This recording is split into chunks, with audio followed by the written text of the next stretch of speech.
You know him. You think you know yourself. The French psychoanalyst who told you the ego is a lie. The man who said identity is a prison built from reflections. But nobody talks about the exact moment this idea crashed into his brain. August 2, 1936, Marienbad, Czechoslovakia. Jacques-Marie Émile Lacan is 35 years old. He stands in a conference hall at the 14th International Psychoanalytical Association Congress. Ernest Jones sits at the chairman's desk. Jones is Freud's biographer, Freud's friend, president of the entire IPA. Lacan has 15 minutes. He has prepared something he will later call the pivot of everything he gave to psychoanalysis. 10 minutes in, Jones cuts him off, mid-sentence. The crowd watches. Lacan is unknown. Jones has never heard his name before. Time limit. Rules. Lacan walks out, humiliated. He goes straight to Berlin to watch the Nazi Olympics opening that very day, August 1 through 16, the stadium draped in swastikas, athletes marching, Hitler present, Leni Riefenstahl filming, propaganda at full volume. But here's what happened in those hours between the stage and the stadium, between the interruption and the spectacle. In Lacan's skull, something locked into place. Identity itself is a mirror trick. The self you think is you, formed by looking at someone who isn't you. The moment a child sees its reflection and thinks that's me, except it's not. It's an image, external, alienating. The foundation of every I built on misrecognition. This is the moment. This is the rage, the vertigo, the clarity. And in the 24 hours after Marienbad, Lacan's mind rewired itself. If you value documented psychoanalytic history and deep philosophical breakthroughs like this, subscribe. It's the best way to support our work. Also, comment from which city you're hearing this from. Also, this script is researched and factual, using sources from the archived proceedings of the International Psychoanalytical Association, published January 1937 in the International Journal of Psychoanalysis, which lists the title. The Looking Glass Phase, with no text under Lacan's entry, exactly as historian Elizabeth Rudinesco documented in the Cambridge Companion to Lacan, published by Cambridge University Press in 2003, and corroborated by Françoise Dolto's detailed notes from Lacan's preliminary lecture on June 16, 1936, at the Société Psychoanalytique de Paris, recovered from Dolto's personal archives decades later and analyzed by multiple Lacanian scholars, including Shoshana Fellman and Dylan Evans. Now back to the information. He could have gone anywhere.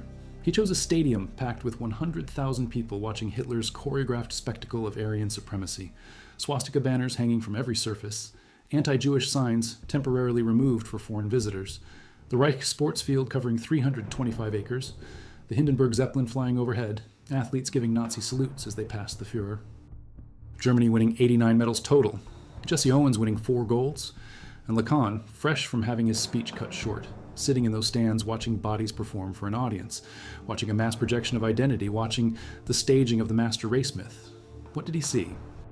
Wallon published a paper titled Comment se développe chez l'enfant la notion de corps propre in the Journal de Psychologie, November-December issue, page 705 through 748. Wallon described the épreuve du miroir, mirror test. He put 6-month-old human infants in front of mirrors. He put 6-month-old chimpanzees in front of mirrors. The chimps lost interest fast. The humans stayed fascinated, jubilant. The human baby sees the image and claims it. That's me. Wallon called it a decisive phase in child development. The baby starts to distinguish its body from the reflected image. The dialectical operation happens because of symbolic comprehension of imaginary space. The unity is created there in that glass surface, not inside the child. Lacan had attended Wallon's work. He knew the data, but he changed the name. Wallon said, épreuve, test. Lacan said, stayed, stage. He mixed 2 concepts, Melanie Klein's position and Freud's phase. He made it structural. He made it permanent. 1933, Kojève took over Alexandre Koyré's seminar on Hegel's phenomenology of spirit at the École pratique des hautes études. Lacan attended. He started attending either 1933 or 1934, records conflict, but he was there. The seminar ran 1933 to 1939. Every session was a revelation. Koyève read Hegel through Marx and Heidegger. He focused obsessively on the master-slave dialectic from the phenomenology, the struggle for recognition, desire for another's desire, self-consciousness, forming through confrontation with the other. The subject only knows itself by seeing itself reflected in another consciousness. Kojève argued that human history is the history of the struggle. Recognition is everything. Without it, you don't exist as a subject. So did Georges Bataille. Maurice Merleau-Ponty attended. André Breton, Jacques Lacan, Henri Corbin, Eric Weil, Emmanuel Levinas, possibly. Jean-Paul Sartre, maybe. The exact attendance list is disputed, but the influence is not. Kojève reshaped French philosophy for the next 50 years, and Lacan absorbed it directly. The master-slave dialectic became the mirror stage. The desire for recognition became the infant's identification with its image. The struggle between consciousnesses became the ego's alienation from itself. Hegel's dialectic, filtered through Kojève, mapped perfectly onto Wallen's child psychology. The baby in the mirror is the slave recognizing itself in the master's gaze. The image promises mastery, wholeness, coordination. But the image is external. The image is other, so the ego forms as a split. The self is always already alienated. The I is a fiction. A misrecognition. Lacan called it méconnaissance, false recognition. She was pregnant when Lacan went to Marienbad, 5 months pregnant. Their first child, Caroline Marie Image Lacan, would be born January 8, 1937. So in August 1936, Lacan was about to become a father. He was 35. He was working at St. Anne Hospital. He had just started his private psychoanalytic practice. He was still in analytic training under Rudolf Lowenstein. He was attending Kojève's Hegel seminars. He had published his doctoral thesis in 1932 on paranoid psychosis. He had collaborated with surrealists. He had met Salvador Dalí. He was hungry, ambitious, unknown outside France. And he had synthesized Wallen, Kojève, Freud, and his own clinical observations into one theory, the mirror stage. Théorie d'un moment structurel et génétique de la constitution de la réalité conçue en relation avec l'expérience et la doctrine psychanalytique. The mirror stage. Theory of a structural and genetic moment in the constitution of reality, conceived in relation to psychoanalytic experience and doctrine. That full title only survives in a biographical sketch Lacan wrote for the Encyclopédie Française. The actual text? Gone. Lacan never submitted it for publication after Jones cut him off. It doesn't exist. What we have instead is Dolto's notes from June 16, 1936, 6 weeks before Marienbad. Lacan presented a preliminary version at the Société Psychanalytique de Paris. Dolto, a child psychoanalyst, took detailed notes. Those notes, recovered by historian Elizabeth Rudinesco from Dolto's archives, give us the only window into the original 1936 theory. Humans are born too early compared to other animals. Louis Bolk's research on fetalization, though Lacan didn't cite Bolk by name until much later. The baby can't control its limbs, can't integrate sensory input, feels itself as scattered, disjointed. Then it sees the image, smooth, unified, stable. It identifies. Jubilation. The baby grins, turns to the adult, looks for confirmation. You see, that's me. The adult nods. Yes, that's you. The symbolic order enters, language, the other's approval. The image becomes the ego. Alienating because the ego is formed from something external. The I is always an image, always mediated by the other, always a reflection. The ego is imaginary, not real. This is radical. Freud located the ego as a mediator between the IDD and the superego. Ego psychology in America, led by Anna Freud and Heinz Hartmann, treated the ego as the agent of adaptation. The healthy ego adjusts to reality. Lacan said no. The ego itself is a misrecognition. There is no healthy ego. The ego is the problem. It's a defensive illusion of unity covering over a fundamental split. Narcissism and aggressivity are two sides of the same structure. Lacan links this to animal ethology, pigeons, Wolfgang Kohler's research on chimpanzees, the aha-Erlebnis, the aha moment, the sudden recognition. Lacan borrows Gestalt psychology. He borrows Kojève's Hegel. He borrows Wallen's developmental psychology. He fuses them into psychoanalysis. And it's original, completely original. Richard Webster later wrote that the paper made little or no lasting impression on the psychoanalysts who first heard it. Jones didn't even mention it in his Congress report published in January 1937. It was dense, impenetrable, strange. Lacan was trying to do too much. Philosophy, psychology, psychoanalysis, ethology, dialectics. He needed to process the humiliation. He needed to see what he'd just articulated play out on a mass scale. And Berlin gave it to him. Hitler's Olympics were identity formation as spectacle, the Aryan ideal projected on giant screens, the athletes' bodies as images of racial perfection, the crowds identifying with the master race myth, the removal of Jewish signs to create a false image for foreign visitors, the choreography, the propaganda, the symbolic order of Nazism saturating every surface, the ego of the nation on display, and underneath, the violence. The roundup of 800 Roma people in July 1936, imprisoned in Marzahn camp for the duration of the games, the exclusion of Jewish athletes, the militarization, the coming war, the Holocaust. Lacan saw the imaginary and the real collide. He saw how identity is weaponized, how the ego's investment in an ideal image leads to aggression against the other, how recognition requires domination. By the early 1950s, Lacan would say the mirror stage is no longer just a developmental moment. It's a permanent condition, a stadium, stayed, where the subject is caught and captivated by its own image forever. You never escape the mirror. You live your whole life chasing the promise of unity that the image offered and can never deliver. Every relationship is a repetition of the mirror stage. You see yourself in the other. You love the other because they reflect back an image of yourself. You hate the other because they threaten your image. The rivalry with your own reflection becomes the template for all rivalry. The narcissistic libido, loving your ego image, generates the death drive. Aggressivity, destruction. Freud's second topography made sense to Lacan only through the mirror stage. The ego and the death instinct are linked because the ego is an imaginary construct defending against the real fragmentation underneath. The moment of concluding, he'd later call it in his Essay on Logical Time, written 1945. The assertion of anticipated certainty. The subject concludes before all the evidence is in. The rush to judgment, the act of deciding. Lacan makes a decision. He won't submit the text. He'll hold on to it. He'll refine it. He'll outlast Jones. He'll outlast Freud. He'll become the pivot. And he does, 13 years later. July 17th, 1949. Zurich, 16th Congress of the IPA. Lacan présente le stade du miroir comme formateur de la fonction du jeu, tel qu'elle nous est révélée dans l'expérience psychanalytique. The mirror stage, as formative of the function of the eye, as revealed in psychoanalytic experience. This time, Jones lets him finish. This time, the paper is submitted, published. It becomes the first essay in Écrits, his 900-page collected works published 1966, a bestseller in France. Lacan becomes the French Freud. Lacan returns to France, Noirmoutier. Marie-Louise is 7 months pregnant now, he writes. He dates the text Marienbad Noirmoutier, August-October 1936. He's still processing, still refining. He publishes nothing. But in 1938, he writes a long article for the Encyclopédie Française, Volume 8, La vie mentale, mental life. The article is titled Les complexes familiaux dans la formation de l'individu. Essai d'analyse d'une fonction en psychologie, family complexes in the formation of the individual, essay on the analysis of a function in psychology.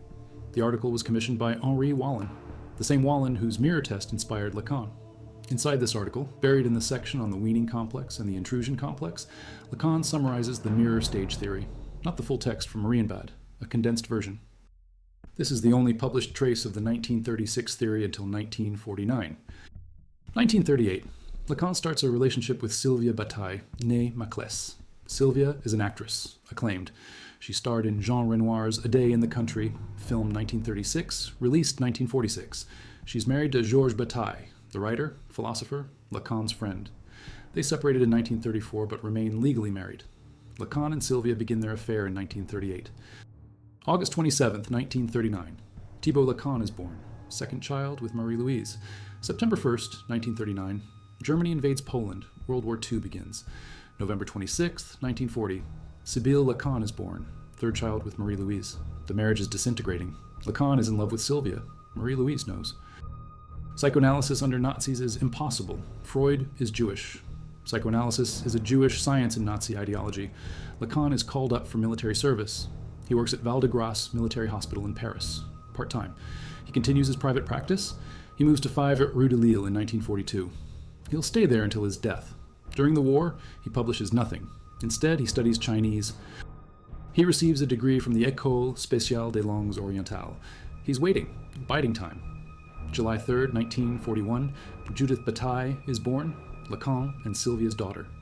But Judith receives the surname Bataille because Lacan is still married to Marie-Louise. This is the scandal. The split family, the double life. Marie-Louise requests a divorce. It's granted December 15th, 1941. Lacan and Sylvia won't marry until 1953, 12 years later. Why the delay?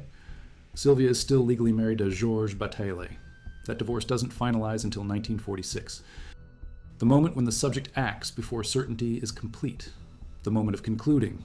The rush, the wager, the decision. Sound familiar? Lacan theorizes the very act he performed in 1936. He decided to walk out of Marienbad before he had finished speaking. He asserted his certainty before the audience could confirm it. He concluded prematurely, and he was right. He had grasped something essential, the mirror stage, the ego as misrecognition. But he needed time to prove it, and now in 1945, he has the theoretical apparatus to explain why that premature conclusion was necessary.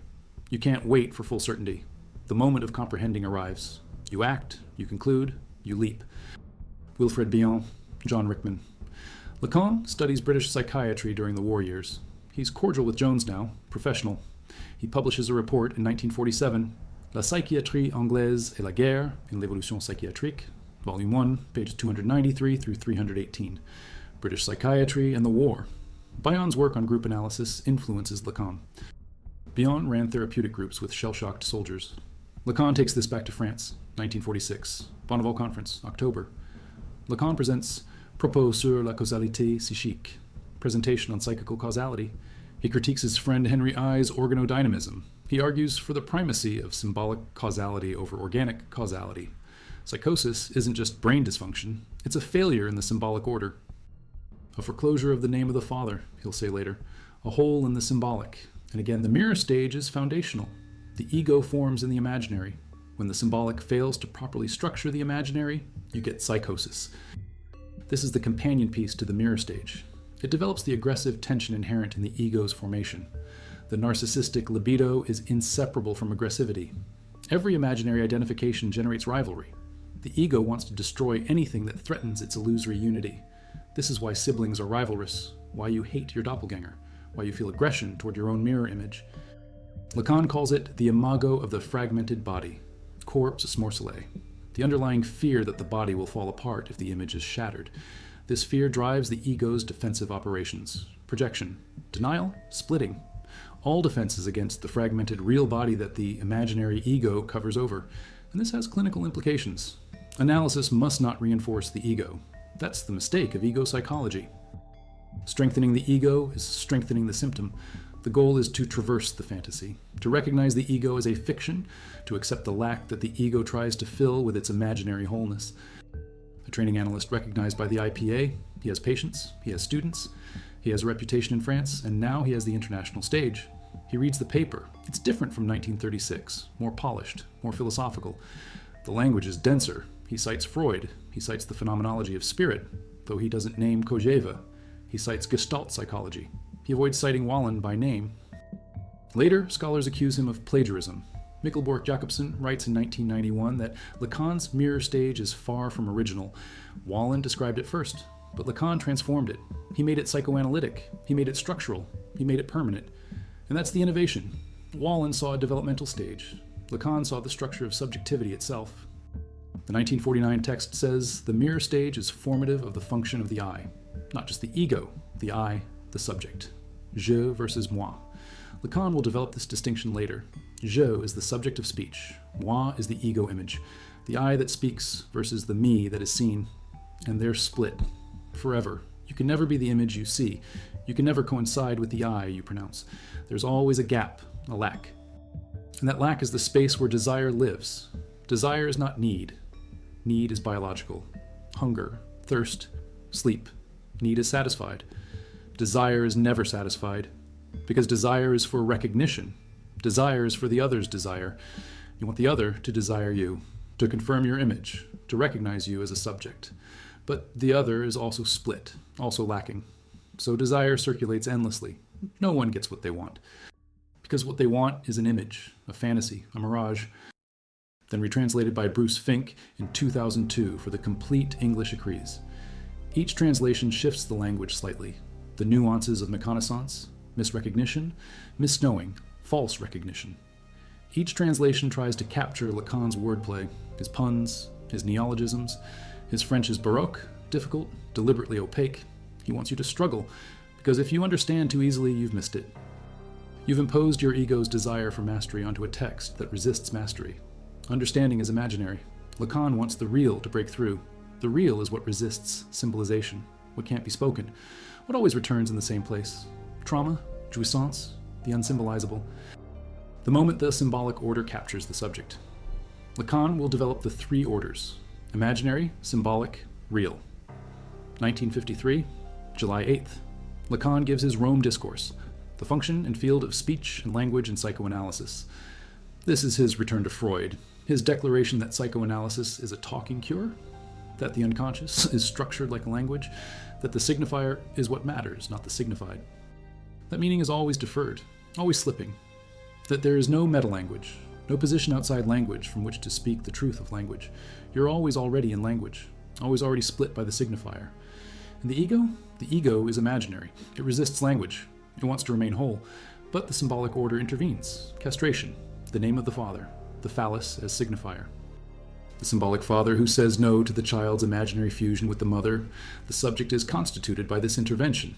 The subject is an effect of language. The infant, the mirror, the image, the misrecognition, the ideal I, the fragmented body, the aggressive tension, the ego forming as a defense, the symbolic other confirming, the structure repeating, forever. This is it. This is what he saw, not just in babies, in everyone, in nations, in crowds, in ideologies, in every claim to identity, in every I am. There's a mirror behind it, an image, another, a lack, and that lack is the truth. That lack is what psychoanalysis points to. Not to fill it, you can't fill it, but to recognize it, to traverse the fantasy, to accept that you are not the image, you are not the name, you are a split subject, barred, divided, lacking. And that's okay. That's the human condition. 1953 to 1980. Hundreds of students, thousands of pages of transcripts. He'll dissolve the École Freudienne de Paris in 1980. He'll create the cause Freudienne. He'll fight with the IPA. He'll be excluded from training analysts in 1963. He'll invent variable length sessions. Seances, 5 minutes, 10 minutes. He cuts patients off mid-sentence, like Jones cut him off. Turning trauma into technique. He becomes famous, controversial. The French Freud, the master. And he dies September 9th, 1981, 80 years old. Judith, his daughter with Sylvia, marries Jacques Alain Miller. Miller becomes Lacan's literary executor. He edits the seminars. He guards the archive. He shapes the posthumous Lacan. And the mirror stage? It remains the foundation, the first écrit, the pivot. But the original text from 1936? Still lost, still obliterated, still an archive effaced. What we have is Dolto's notes from June 16th. What we have is the summary in the 1938 Encyclopédie article. What we have is the 1949 paper. What we have is decades of elaboration. But the moment itself, the first articulation, gone. Unless you look at what happened in those 24 hours. Between Marienbad and Berlin, between the interruption and the Olympics, between the humiliation and the theory, that's where it lives. In the gap, in the lack, in the real that resists symbolization. Lacan experienced what he theorized. He felt the ego shatter when Jones said time's up. He felt the aggressive rivalry when Jones dismissed him. He felt the narcissistic wound when the audience didn't recognize his genius. And he felt the identification when he watched the Berlin crowds identify with Hitler's master race fantasy. He saw the structure. He lived the structure. And he transformed the experience into theory. The analyst who said the unconscious is structured like a language, the philosopher who read Freud through Hegel and returned Freud to France as something unrecognizable, the man who said you are not yourself, you are a subject split by language, you are an ego built from reflections, you are a desire that can never be satisfied, you are a lack covered over by an image, and that image, you got it from a mirror, or from your mother's gaze, or from the other's recognition, but it's not you, it never was, and it never will be. That's perfect. That's the point. The archive effaced is the archive most powerful. The lost text is the text that generates endless interpretation. The absence is what makes the presence possible. Lacan's mirror stage exists because the original doesn't. The theory survived because the text didn't. And in that survival, the theory proved itself. The ego is an image. The text is an image. Both are misrecognitions. Both are necessary fictions. Both are how we structure our lives against the real. And then watched his child die, the real breaking through the imaginary, the body fragmented, not in theory, in fact. This is what the real does. It returns. It shatters the ego's illusions. It shows that the imaginary wholeness is a lie, and you keep living anyway. You keep speaking. You keep analyzing. You keep teaching. Because that's what subjects do. They speak. They desire. They miss. They fail. They repeat. 89 years after Marienbad, scholars are still writing about the mirror stage, still teaching it to students, still debating its validity. Norman N. Holland says there's no evidence for it. The mirror test shows infants don't recognize themselves until 15 months at earliest, not 6. Lacan was wrong about the timeline. Raymond Tallis says if Lacan's theory were true, congenitally blind people would lack selfhood and couldn't enter. Language. But they do. They can. So Lacan's theory is empirically false. But other scholars say Lacan wasn't making an empirical claim. He was describing a structural moment, not a chronological stage. The mirror stage is a metaphor, a way of understanding how the ego forms through identification with an external image. Literal mirrors aren't required. The image can be another person, a parent, a sibling. Anyone who reflects back a unified body image. The point is the structure, not the timeline. This is me. This is who I am. This is my gender, my race, my nation, myself. And Lacan says, look closer. That's an image. That's a reflection. That's something you took from outside yourself and claimed as yourself. And now you're stuck defending it against anyone who threatens it, against any other image that contradicts it. The mirror stage generates culture wars. It generates identity politics. It generates the passion for recognition that drives social movements and nationalist fervor and personal conflicts and therapeutic crises. Because everyone wants their image confirmed. Everyone wants the other to recognize them. Everyone wants to be seen as they see themselves, but no one is. And psychoanalysis? Psychoanalysis points to the gap. It doesn't fill it. Filling the gap is what the ego tries to do, with symptoms, with fantasies, with identifications, with love objects, with work, with achievement, with recognition. All attempts to be whole, all failures. Because wholeness is imaginary. Wholeness is the 6-month-old's jubilant misrecognition. And you can't go back. You can't unsee the image. You can't unform the ego. You're stuck with it, but you can know it's a fiction. You can traverse it. You can laugh at it. You can accept the lack. And that acceptance, that's as close to freedom as you get. Millions died. The concentration camps, the gas chambers, the systematic extermination. The imaginary Reich of Aryan supremacy demanded the real bodies of Jews, Roma, queer people, disabled people, political dissidents, anyone coded as other. The ego of the nation couldn't tolerate difference, couldn't tolerate anything that contradicted its image, so it destroyed the threat. And this is what happens when the imaginary takes over. When the symbolic order fails, when the real is denied, you get violence, mass violence, genocidal violence. Lacan saw it coming. He was in Berlin in August 1936, watching the spectacle. And he went home and refined his theory. The mirror stage, the ego is misrecognition, the aggressive tension, the death drive, it's all there.